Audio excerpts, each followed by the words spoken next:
Bienvenue, good afternoon. Thanks for joining us today.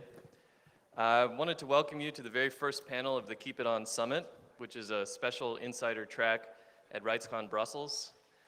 Over the course of the next few days, we'll explore different facets of internet shutdowns with the world's leading experts. Many of you are sitting right here in the room today, and we encourage you to participate, ask questions, get involved, disagree, come up with new ideas. That's the spirit of RightsCon, and we really welcome that. But to start us off, I'd like to lay a quick baseline to get us started. We don't need to argue over a definition of what an internet shutdown is. Exactly 1 year ago, a group of technologists, lawyers, and activists came up with a definition of internet shutdowns, and I'll read it here today.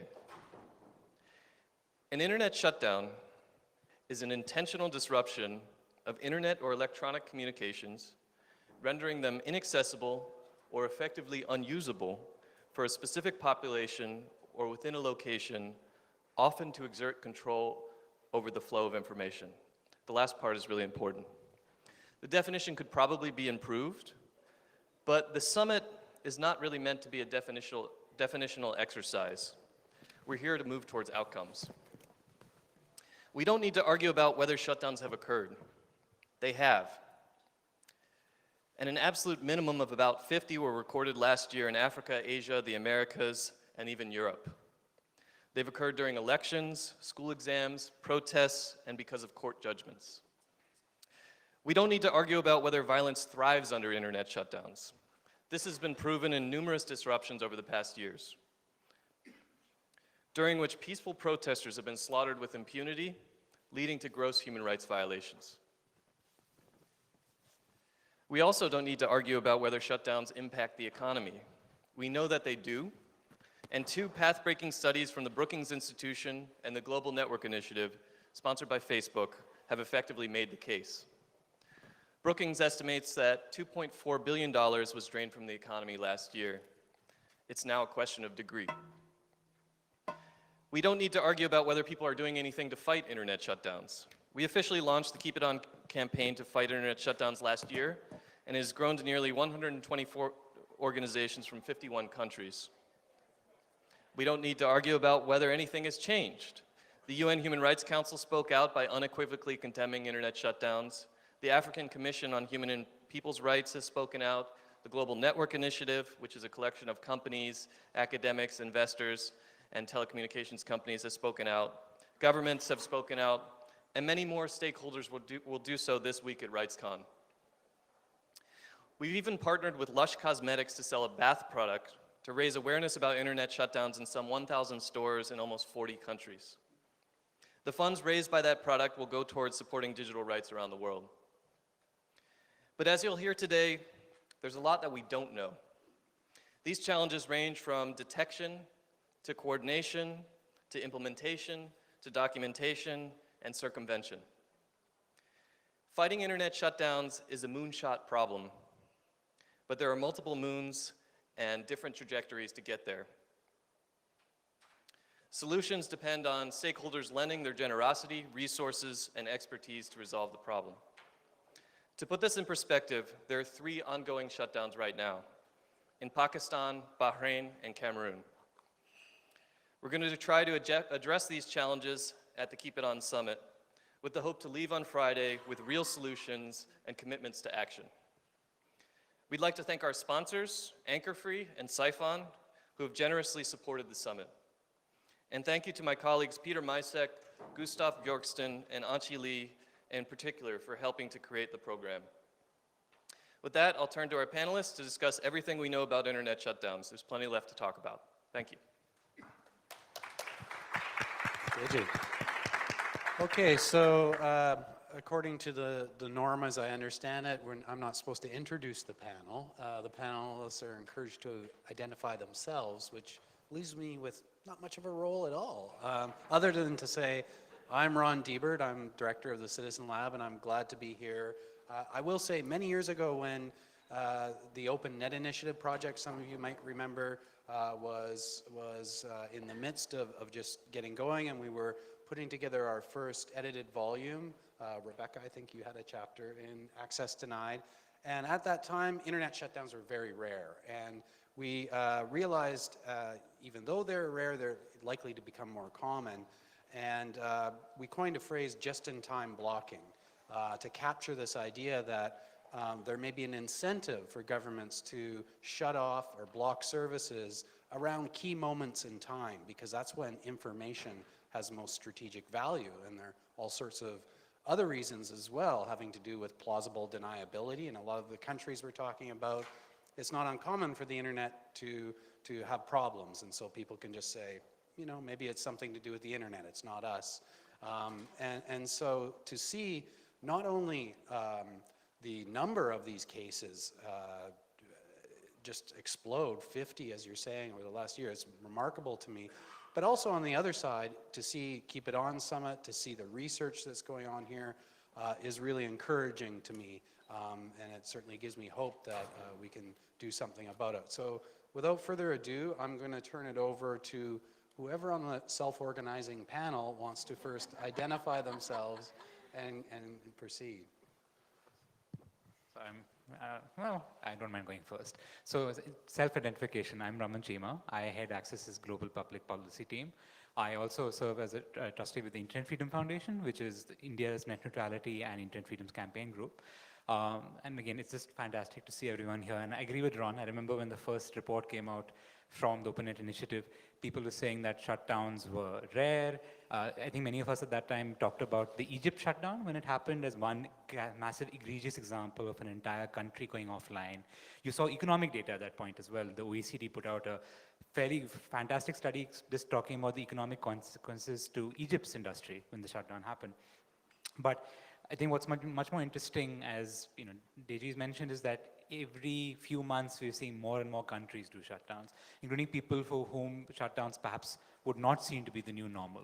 I'm an Indian by citizenship. I'm based in India most of the time. Some of you who were at RightsCon 2 years ago may remember there was a fantastic celebration because the Indian Supreme Court, in fact, had passed a judgment which came out exactly as RightsCon Day 2 happened. We timed it all. But we said that free speech in India applies online. Citizens require strong, fantastic protection.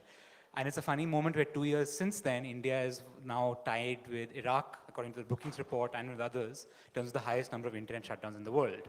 It has the world's second largest internet user base. It's the most online democracy there, but there are massive numbers of shutdowns. And you know, you could argue, isn't that incongruous? And it's not. Because one of the challenges people say is just-in-time blocking. And when it's just-in-time blocking, it often comes below the radar. There's not enough public discussion on governments taking a clear step against shutdowns. There are even questions about whose job it is. In large federal democracies, not just India, but many others, sometimes they say, look, it's not the central government's fault, it's not the federal government's fault. State agencies, provincial authorities, local police, they're blocking it. They know what's better for law and order. Don't come and bug federal ministers on this, which is a challenge, right? Who is responsible for blocking? Very often these internet shutdowns happen under emergency police powers. It may not be even an issue the telecommunications minister officially takes responsibility for, but it might be the police saying, we need to prevent a riot, we need to prevent other circumstances from occurring. We're going to issue a blocking order, or my favorite anecdote is they block by switching off power to a cell phone base station that just happens to serve perhaps half the city. Now, the reality is we need to bring these discussions out publicly, which is why the Keep It On campaign, the first part of it has been generating discussion, generating debate. And it's then going towards the costs of it, and then it's going towards taking action. And now a lot of this is happening simultaneously. I think, Ron, you mentioned about the economic costs of shutdowns, fantastic reports that are out. I know many other people are now working on the social consequences of shutdowns, societal. What impact does it have on individual people? How does it affect crisis response? Many people who may work in the tech community in terms of crisis response are aware that a lot of hacking, for example, geo-hacking efforts happen through quick online collaboration, Twitter, Ushahidi and other platforms like that. If you have a shutdown, you can't access those. That's a cost we need to document, because very often the Minister for Security often talks to the Minister for Emergency Response, and they're now in a situation where they don't know what's happening. I'll just mention, for example, there's been fantastic work that the Digital Empowerment Foundation in India is doing around the social consequences of shutdowns. Many other people are working on that as well, and we need to look at that. But it's a discussion which is not separate from taking action, and what's what you're probably going to look up there. Many groups in India have been trying to make a public discussion around internet shutdowns, what is happening, the fact that the union government has to take responsibility. The position from the union governments has been that, no, police agencies across the country are shutting down the internet. It's not our fault. Although telecommunications is a constitutional subject which the center or the federal government should be in charge of. Now, the reality, of course, as you know, is that unless you mainstream a campaign, people don't take you seriously. And that's one effort that that Keep It On campaigners in India have been doing, some great, fantastic work from the Social Freedom Law Center in India, and then a moment to try and make it really mainstream, which I'll explain now, this little screen grab behind me. This is from India's most famous online comedy group, a group called AIB. Imagine John Oliver, but it's slightly not safe for work. They, besides being on YouTube and being very popular, they also have a show that comes on an Indian streaming platform, Hotstar. For some of you who follow net neutrality campaigning, they're the people responsible for 1.2 million people writing to the Indian telecom regulator, and they work very closely with the activism community. They came when they saw shutdowns happening and said, what can we do? Can we talk about this? This is an important issue. They collaborated with the Internet Freedom Foundation, of which Kiran is sitting there in the front row. Kiran, put your hand up. There, Kiran. And said, we want to make this issue mainstream. We want to find out what's happening. And they took the research of fantastic academics and experts. They cited to work from the Social Freedom Law Center India, the Center for Communication Governance, legal academics, and they put it out saying that this is happening. You should take a decision on this, or at least let's ask the Indian Prime Minister to indicate what their position is and put that out there. So that's something that's come out. It released now, I think barely 2 weeks ago. It's already 15,000 plus signatures. 100 organizations have signed up online. And this generates a public moment. Now the question is, we have the public discussion. Hopefully this becomes an even more mainstream issue. What should happen next?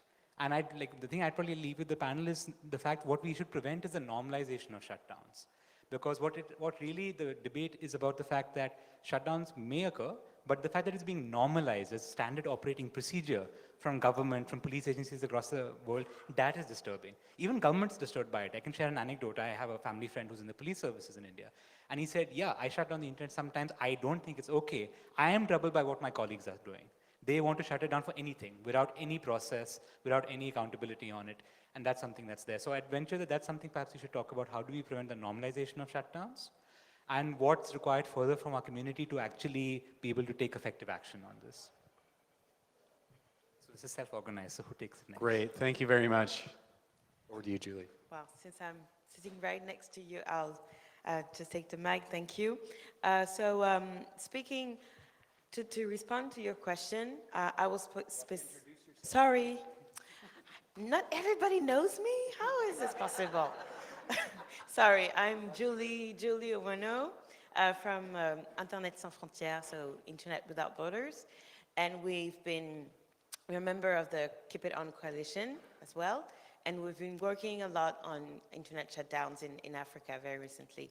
So the last case is Cameroon, which I talked about a bit earlier today.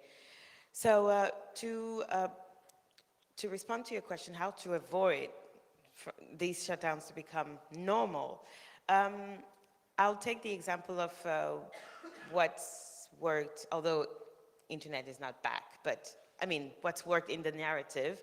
A lot of countries in Africa, and I'm sure elsewhere, especially in the global south, are really into this discourse of saying that digital economy is great, especially when we are transitioning from commodity-based economies to digital ones. So they are very positive officially in their discourse about the digital world. But at the same time, they are shutting down the internet, many of them.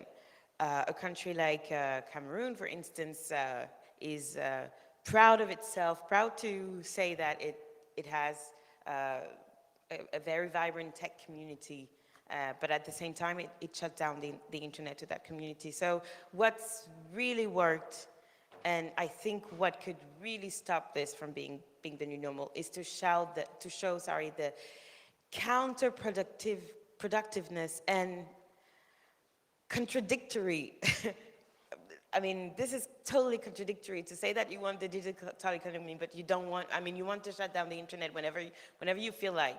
So we've argued a lot on the economic aspect of the shutdown in Cameroon. It has already cost, up to the 60th day, it has cost $2.69 million. So it might seem nothing, but for a country like Cameroon, which is negotiating with the IMF, multiple loans because of the commodity prices crash of the past years, it has been in a huge crisis. Plus we have Boko Haram, so we have to invest a lot on preventing terrorism to spread throughout the country. So obviously, economy is very, I mean, these are tough times economically. So when we argue that I mean, the country is facing a tough time, but at the same time, you are preventing people to create wealth, to create, I mean, to make the economy be lively again. It's a problem. And it to some extent, the discourse at least has opened the minds of those who were among the citizens who didn't see it as being totally wrong. Especially in Cameroon, there is the digital divide, but also the language divide, because internet is caught only in English-speaking regions. So for a lot of francophones didn't see where the problem was. I mean, you just need to cross the border to go to find internet connection. So once we put out the economic aspect, it woke up citizens, but it also woke up big companies, internet companies specifically, who are looking to these markets. And well, how can you invest in a market where you could lose twice in a month what you have invested? So it doesn't make any sense economically. And this is something really that in my opinion, should be fostered, of course, along with the human rights, because economic liberties go along with liberal societies where human rights are a reality. But what we've seen is that since we've put out this economic aspect, it has at least woke up some partners which were very silent, unfortunately, up to now. And also one thing that I wanted to point out is there is an index, I'm sorry, I forget the precise name, but which is put out each year by the World Economic Forum, which is called, which assesses the receptivity of a country to the internet society. I don't remember the name, I'm sorry. But it ranks countries depending on how receptive the country is to digital service, to digital economy. And I think there is a space there to harness, to show that, okay, if you cut the internet, how receptive is your country? How can you build trust of investors in the digital economy if your country is not receptive due to the internet shutdown? So these are areas that could be harnessed in order to not make this become the new normal. And the other very important part of the advocacy and the discourse that should be put out is to bring in international partners, but government partners. And that's what we did very recently, along with other fellow members some of the members of the Keep It On Coalition, including Access Now, and other personalities. We just sent this, it's in French. So it's an open letter to French presidential candidates. So you know there will be an election in a bit less than when is it? Couple of weeks, yeah, right. Less than a month. So we put out this letter calling them to take a stand on this issue of internet shutdowns. Why we did so? A lot of people complain that it's colonialism. It could be perceived this way, but really it's beyond that. Like Edward Snowden tweeted, if it happens in Cameroon, it could happen here. So if French presidential candidates take a stand against what's happening in Cameroon, it means that they won't do it here. Or if they consider doing it at some point, they will think twice because they took a stand against it a few months ago or a few years ago.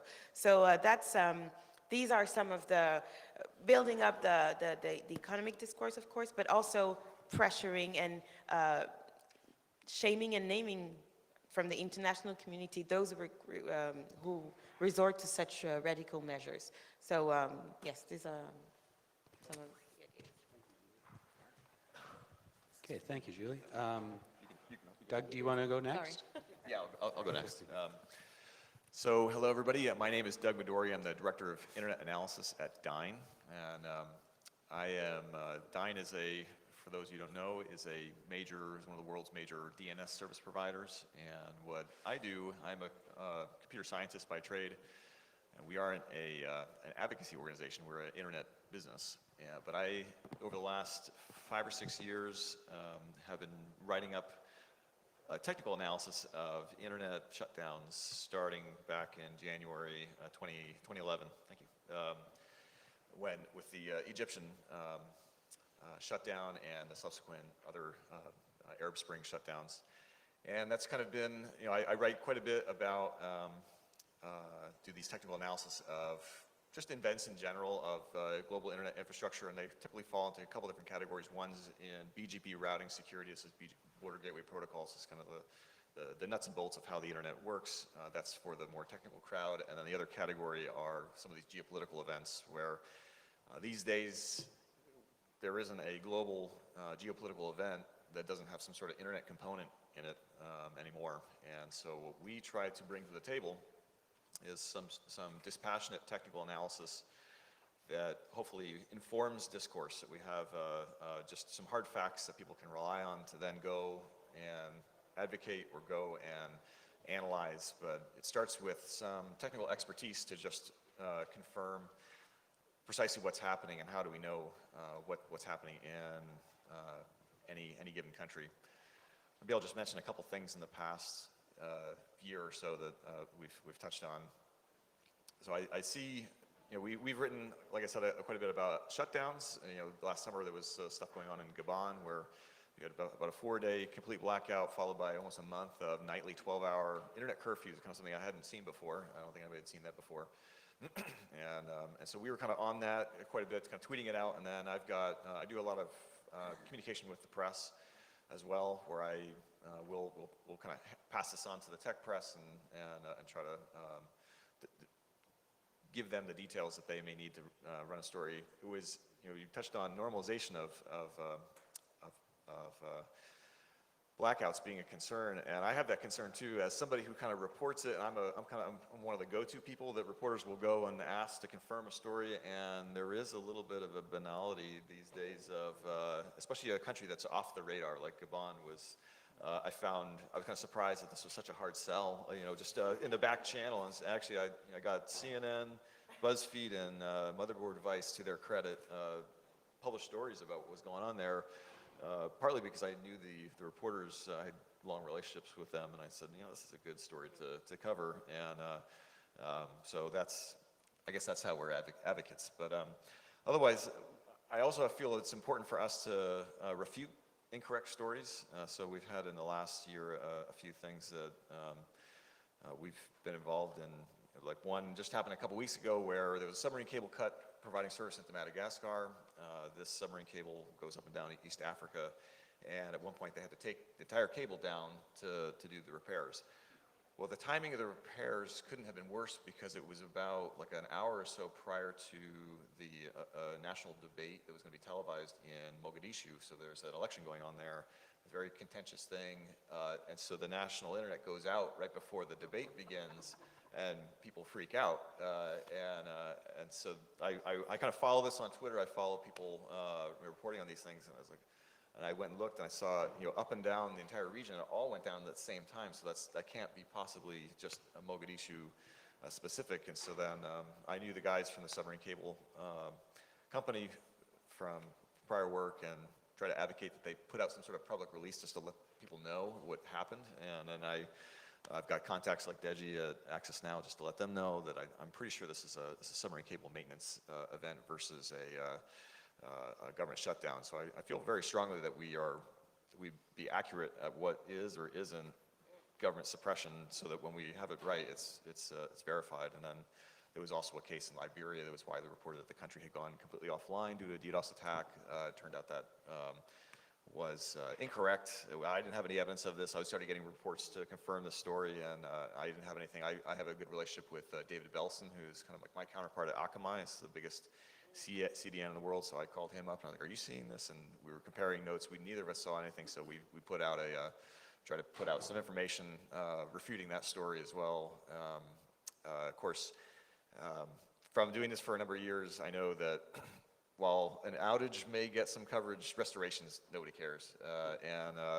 And refuting corrections, there's no market for corrections. And so when we're doing this, we're just doing it just because it's just the right thing to do. There's not going to be any PR benefit from issuing a correction. It's just what needs to be done. But anyway, I could tell lots of stories along those lines, but I'll let Rebecca do her thing. Just before we turn to Rebecca, one of the things I think I read one of your reports about high school exams as a. Yeah, I thought that was quite. that is kind of Iraq. an unexpected major subcategory of internet shutdowns. Yeah, it's pretty strange. So I think 2 summers ago, let's see what year is it? 2015, we first saw this happening in Iraq, where they would take the national backbone down. I saw this happening, it was like every other day for a week or so, and I've got pretty good sources in Iraq. I've got a senior Iraqi government official that's a good ally there that can kind of give me some inside information aside from, I've got the computer science chops, I've got the data to figure something out, but at the end of the day, sometimes you just need somebody who's there, who can tell you the context of that. So that started in 2015, and then it started up again last year, where there was 3 sessions for students who missed exams, and they would have make-up exams and take the internet down again. And it started a trend that started to happen in Africa as well. So this is becoming a kind of like I said, an unexpected, kind of an odd thing. We saw this in Syria as well last summer, and that too, following people's tweets about these events. Initially, people were like, all right, this is government, oppression for sure. This is and I was like, these timings are kind of odd. It's like 5 a.m. to 8 a.m. What would be the strategic value of this? I don't, maybe I'm missing something. And so then Syria too, I was able to secure some good sources in Syria that could give me, copies of the government orders taking this down. And you're like, wow, this really is about exams. Just because it is hard to get your mind around. So let me just briefly, and I'll let Rebecca do her pitch here in a minute. So this is why this is happening. At least in Iraq, public education. There are these placing exams at 6th grade, and if you don't score high enough, that's the end of your public education. And being a young person in Iraq, I think the odds are stacked against you to begin with. And if you can't score high enough and you're booted out of public education, the future's pretty bleak at that point. And so I think parents, when there's high stakes, there's high incentives to cheat. And so what was happening in a number of these countries is that as soon as the exams were getting physically distributed around the country, people would be taking pictures of them and putting them on social media and solving all the problems. And by the time students sat to take the exams, some portion of them would have already memorized all the answers or have seen all the questions. And so the entire exams would get compromised. And it is kind of amazing in a country like Iraq with all that's going on with ISIS and there's issues with corruption. There's all kinds of major issues. That this was the one that they took such an extreme measure on. But yeah, so they shake down the national backbone while they physically distribute the exams, and then once the exams begin, they take down mobile data service, but they restore the backbone, and that's. I thought that was going to go away, but that seems like that's. So if they keep doing that, what'll happen is they'll generate old school forms of cheating, like I used to do. You just write crib it notes on your hand. They're coming back. I could make money teaching that, believe me, from East Vancouver. Rebecca, over to you. Well, thanks so much, Ron. And I just want to commend Access for doing this Keep It On Summit and really calling attention to these issues.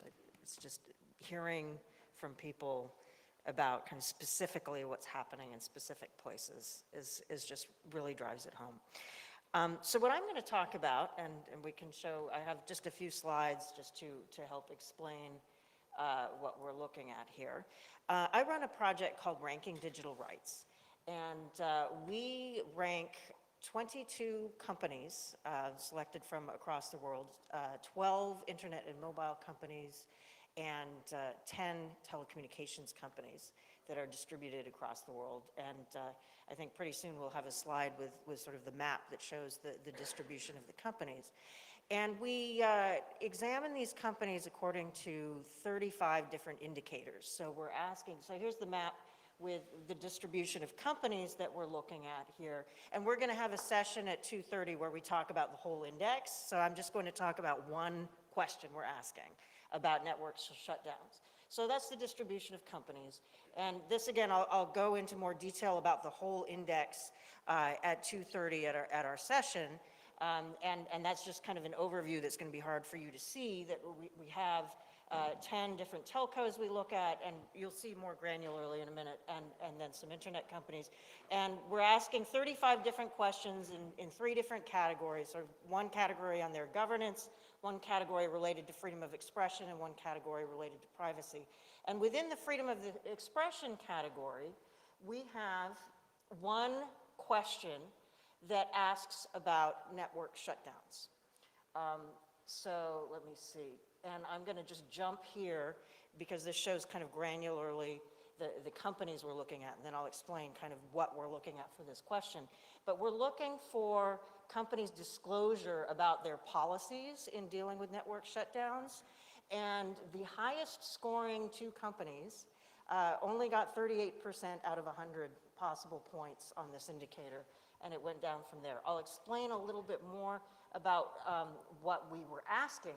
So the indicator is looking to see, and we're evaluating companies on their commitments and disclosures. So the indicator is looking to see whether the company clearly explains the circumstances under which it may shut down or restrict access to the network or to specific protocol services or applications on the network. And so then we have several sub-questions that we're looking at that then kind of create the possible 100%. So the first thing we're looking at, and we consulted with Access actually on this indicator and a number of other people who are here at the conference today, experts on these things. Does the company clearly explain the reasons it may shut down service to a particular area or group of users? Does the company clearly explain why it may restrict access to specific applications or protocols in a particular area or to a specific group of users? Does the company clearly explain its process for responding to requests, or in many countries, demands, to shut down a network or restrict access to a service? So does it disclose anything about whether it even has a process for examining requests? Does the company commit to push back on requests to shut down a network or restrict access to a service? So if the company is getting requests that aren't actually lawful, that are just kind of informal and have no actual basis in law, does the company have a policy internally for its executives to question that, to call up a lawyer and see, do we actually need to honor this request? Can anything legally be done to us if we refuse? Does the company have a policy or process around that? Does it clearly disclose that it notifies users in whatever way it can, at whatever point it can? Obviously, if you shut down the network, it's kind of hard to communicate directly at that time, but there are ways to, get word out sooner or later through international media and so on about what's happened. Does the company list the number of network shutdown requests it receives? So is it doing transparency reporting about network shutdown demands? Does it clearly identify the specific legal authority that is making the requests? And does the company list the number of requests with which it complies? So again, transparency reporting around the requests. And so with our results, you'll see that no company even met 50% of what we were looking for. 2 companies met what ended up being 38% of what we were looking for. Telefonica was the only company that disclosed the number of requests it was receiving. But no company disclosed the number of requests it's actually complied with, so the percentage that it complies with versus the number of requests.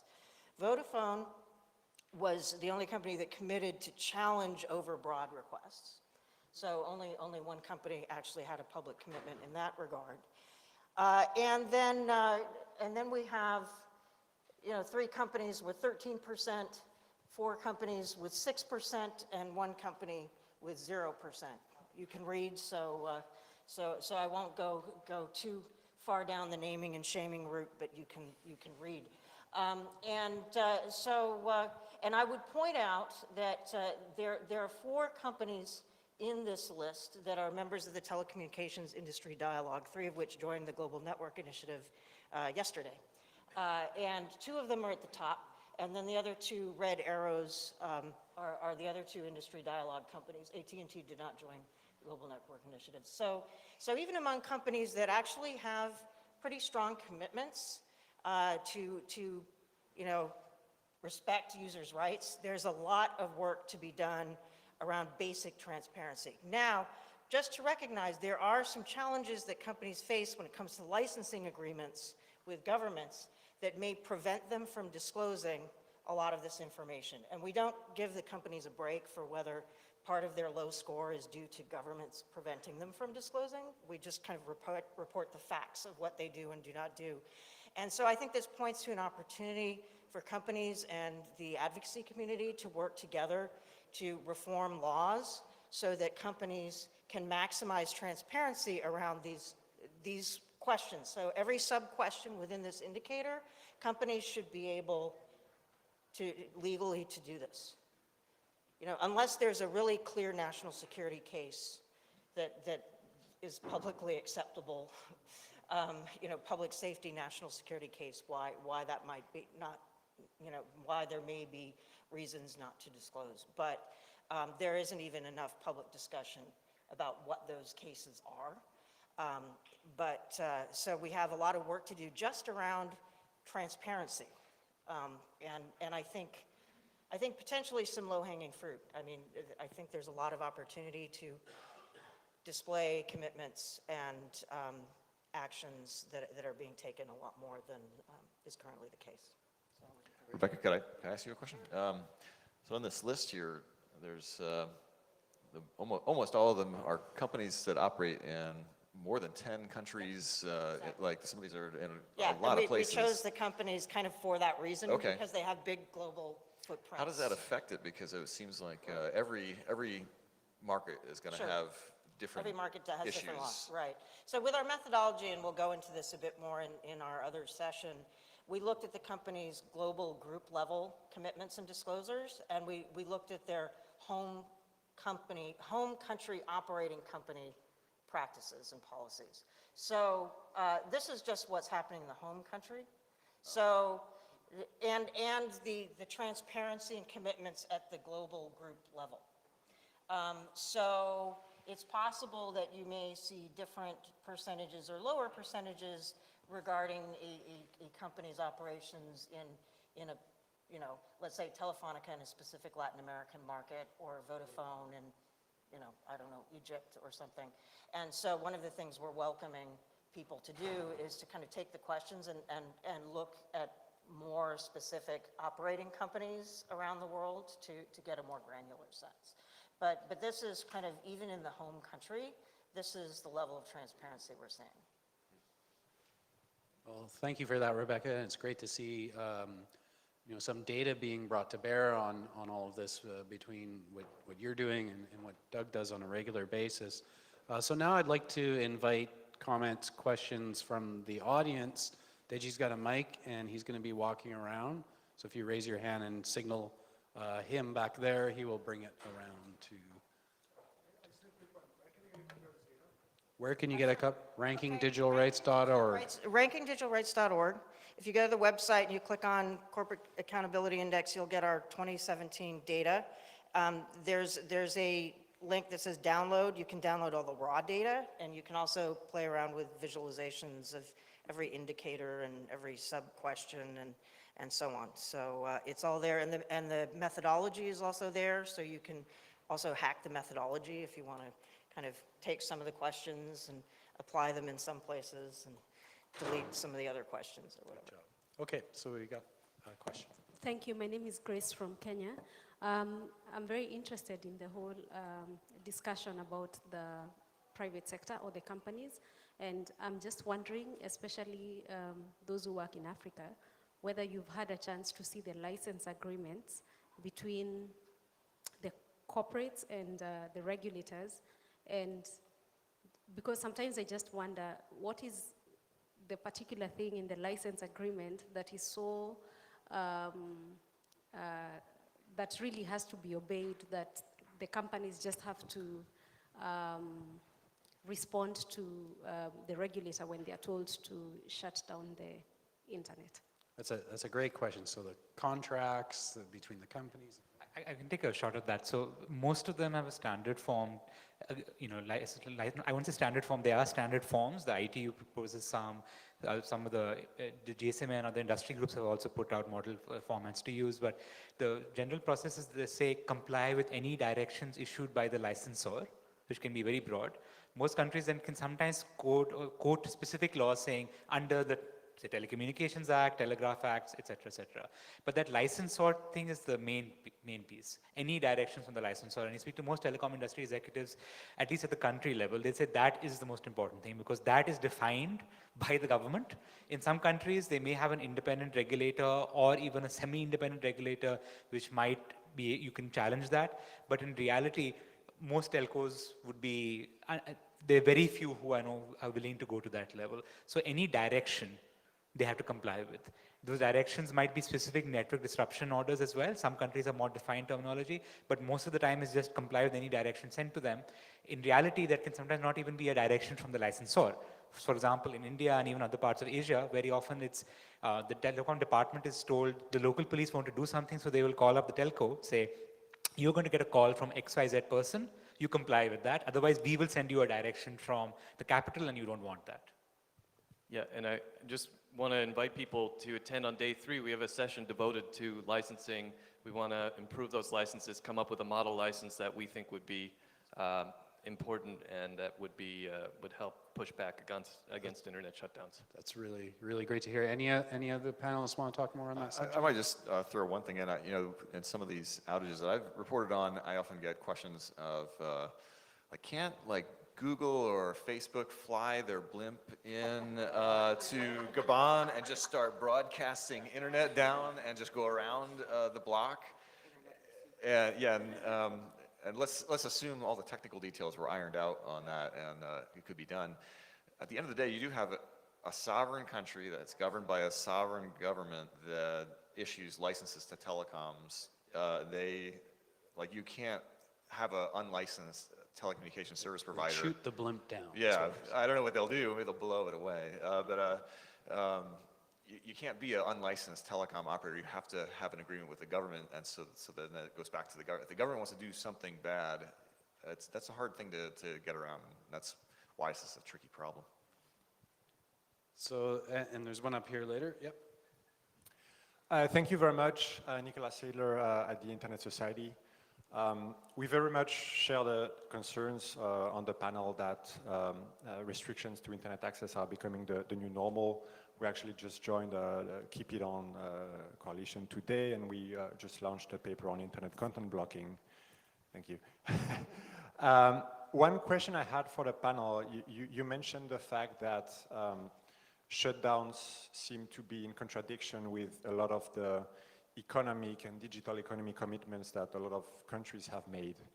I was wondering if you thought that groups like the IMF, the World Bank, you think could they have any influence on those countries? Would it be productive for them to step in and mention shutdowns as part of that discourse? Absolutely. I will give a very good example, which is Cameroon, where so there is an internet shutdown. And at the moment, the World Bank there is a bit of disagreement between the government and the World Bank on the issue of how the telco market is managed in Cameroon.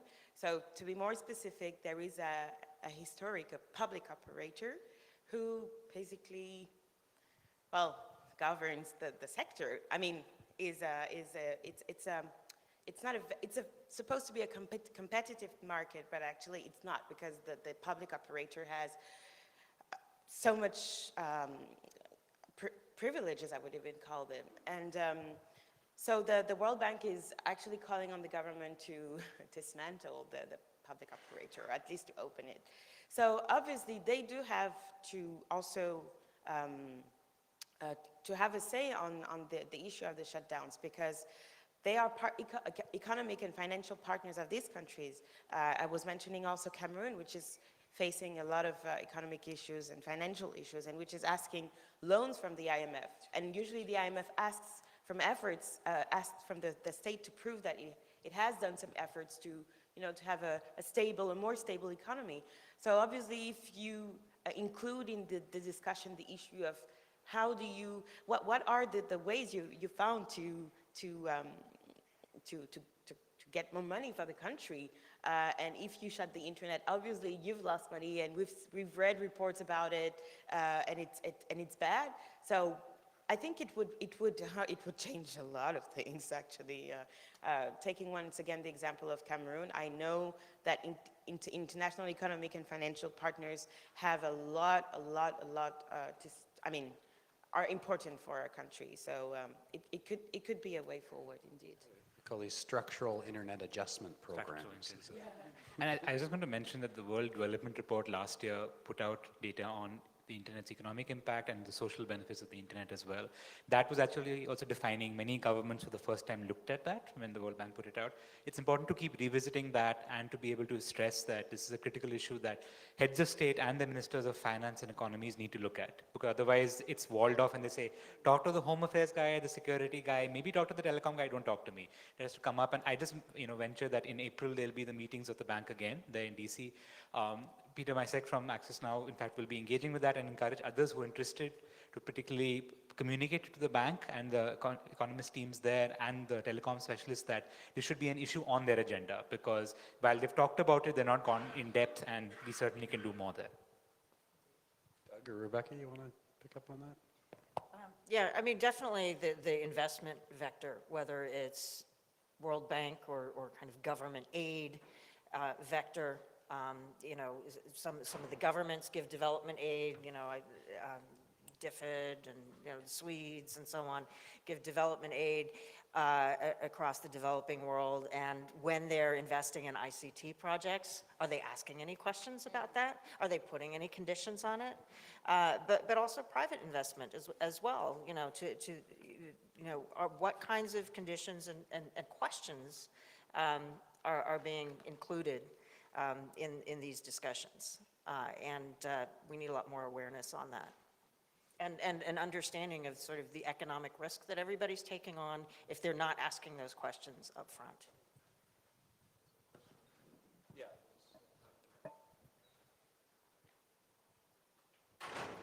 Hello, my name is Sekou, originally from West Africa, the Gambia, and just recently in December we experienced an internet shutdown. 48 hours going into our presidential elections. Now, two things were mentioned that I want to comment on based on experience. Telco companies and ISPs providers. Shutting down the internet completely is different from shutting down certain applications like Viber, the voice over IP application, the WhatsApps. And I will categorically make it clear that the telcos are not completely innocent in this. When you shut down those applications and people are forced to use VPNs like Firefox, now the data rates is double up. So instead of you having probably like a $50 credit that can last you a week, it will last you probably less than 24 hours because you're using other VPNs to connect to their network. So they're not completely innocent in this. And I've done my research. I'm yet to find a single telco company or IPS that sues the government, that forces them to do these things. Why are they not doing it? Because at the end of the day, the telecommunication, like any other industry, is a business. If I'm losing money, I want to know why I'm losing money, who's going to pay for that? And they are not helping, so more pressure needs to be put on that. But another challenge that we experienced as we experienced the internet shutdown in the Gambia, it's hard to kind of convince people that shutting down the communication rights is a human right abuse. My 55-year-old mom who did not go to school, when the internet came back up and I called her, her response was, thank God our president gifted us the internet again. She said gift. And we must make this thing clear, and my organization, these are some of the works that we are doing on the ground to convince the farmers, the market women, that your digital rights are in fact inherent rights. They are your human rights, and when they are taken away, they take your right away. And we need to make sure that we communicate the message clearly to the indigenous people and local people in the small villages around the world as well. Thank you. Well said. Do you think, Rebecca, you had a question on whether shutdowns are a revenue generator for some of these telcos? Any comments on that? Briefly mentioned that, and I think it's differing interests in different telcos, but there is a tendency to raise the security monster regarding messaging services, WhatsApp, Viber in some countries and others, and that can feed the beast. So even if they don't specifically say we're supporting a shutdown, it supports a bunch of people in government who favoring that.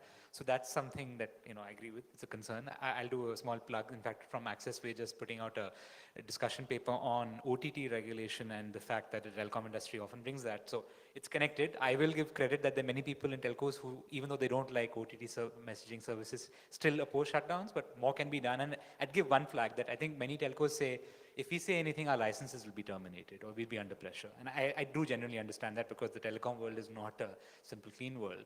But often their industry groups can do a lot more, can share information, can make statements. That's exactly what they're hired for. I know the GSMA has been doing some good fledgling work. I hope they do more. But particularly their local affiliates, their regional chapters, those guys can do much more, at least in putting out information, if not even taking part in legal challenges. So I'd flag that, because that is a vector, in fact, that all of us in our community should push them on. Use your industry chapters, use your affiliates to file, to put out information, and go to the regulator if required. I have a question actually for the panel. I'm just curious, how do each of you explain the rise in the number of shutdowns? Is this, at one point it was very, very rare and frequent. Now it seems to be 50, much more common, much more cavalier attitude towards shutting off internet services. Is there an explanation for why this is happening? Is it just region specific? It doesn't sound like it either. What do you say? I'll take this one. I get this question quite a bit since maybe the Arab Spring well, actually the question is more, is it on the rise, or is it, and there's actually been times that I can't, intellectually honestly say that there's a straight line going up of every month there's more and more and more. There'd be periods of months that I wouldn't be aware. Maybe there was some localized blocks going on, but as far as like a national, shutdown, I think even just a year ago, things have changed in the past year, but even just a year ago, in discussion with a reporter, I would have to have a very nuanced answer of like what's happening in this space. Are things, in my mind at the time, that was the Egypt-style pull the plug on everything was probably a thing of the past, and now we've evolved into a new, more sophisticated way of this blocking particular services or throttling traffic. So it's really unclear. Is it just bad connection, or it's not as obvious what's happening? I thought those would be, and that stuff probably still is going to continue in the future. I didn't really think that. I thought maybe we were past the total blackout thing, and then we had several dozen Iraqi outages, Syrian. So in the last year there's been quite a bit, and then in Africa there's been quite a bit in the last year. So, but there's been some ups and downs, I think, and so it's not a straight line to me. Well, in the case of Africa, well, in general, I think there is a global law when it comes to internet freedoms. I'm sorry to say it here, but there are lots of threats, and we'll talk about it during the 3 days.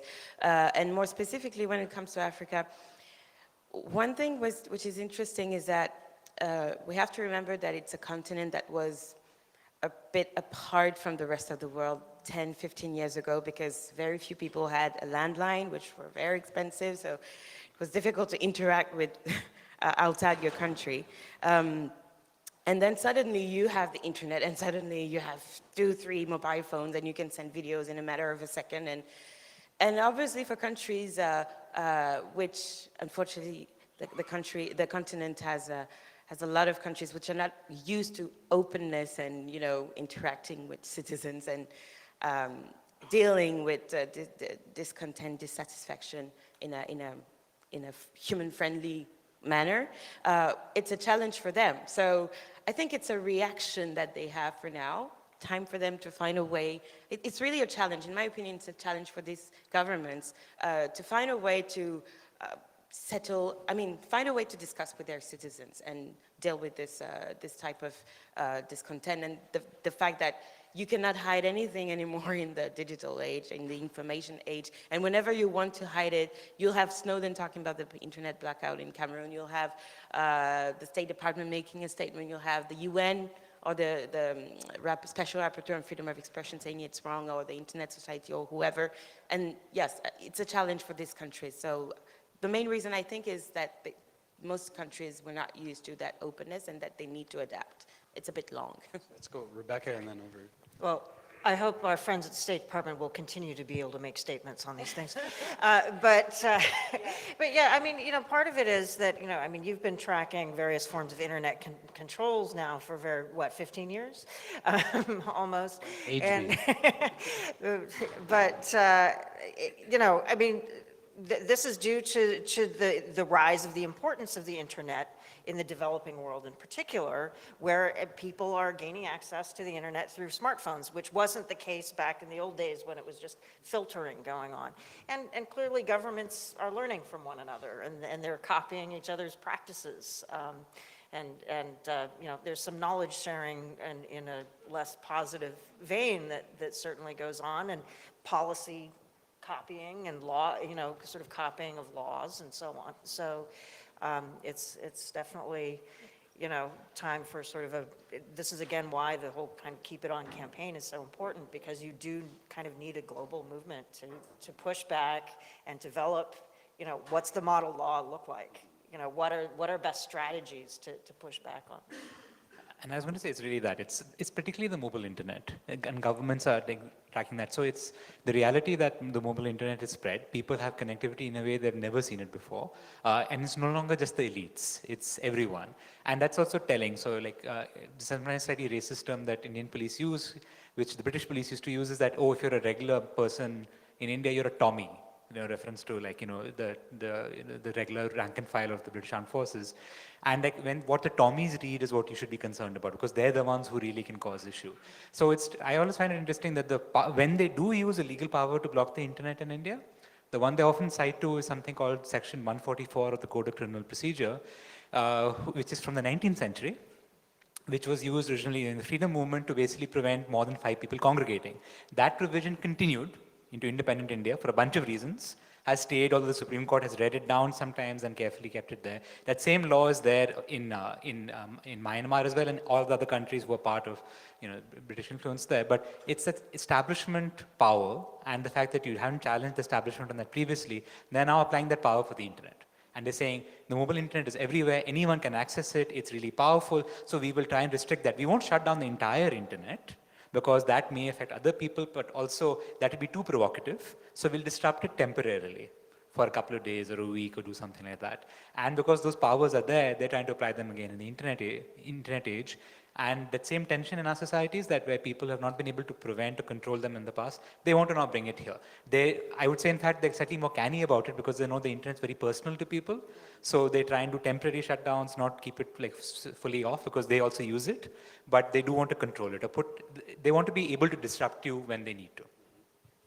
You're talking about the normalization of this going on. I'm wondering if perhaps, once you open the door to something like throttling, does that present another opportunity here where it's kind of a slippery slope? Oh, if we can slow certain protocols or slow traffic down, maybe it's not much different to just shut it off in certain neighborhoods or jurisdictions for a certain period of time.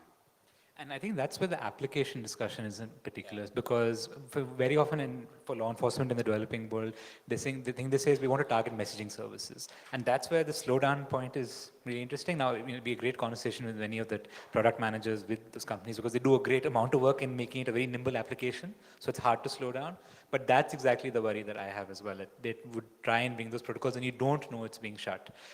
So short answer is, I think that's there. I think very often for them, for law enforcement, that's more a sophisticated argument, and they know if they engage on that, there'll be more scrutiny. So they've not done it yet. But and maybe we should give them that idea, but maybe that's something that's coming. That's one thing. On a separate note, I'm happy that many telecom regulators now in the developing world are being forced to confront net neutrality, because if you confront net neutrality, you have to talk about that discussion. And then sometimes you're bound by public discussion. So at least in India, I know that now they're bound by some oversight on that, but let's see. Hi, my name is Dua. I'm from Tunisia. My question is to Rebecca. You mentioned that national security argument for internet shutdowns. Were you meaning that there's like times when internet shutdown needs to happen, or That's a good question. So just to clarify, I was really talking about justifications around reporting. So I'm not talking about national security justification for the shutdown itself, but more about transparency around who made the request or what the request was. You know, I can't think of a case at the moment off the top of my head where there would be a really great national security reason not to allow transparency.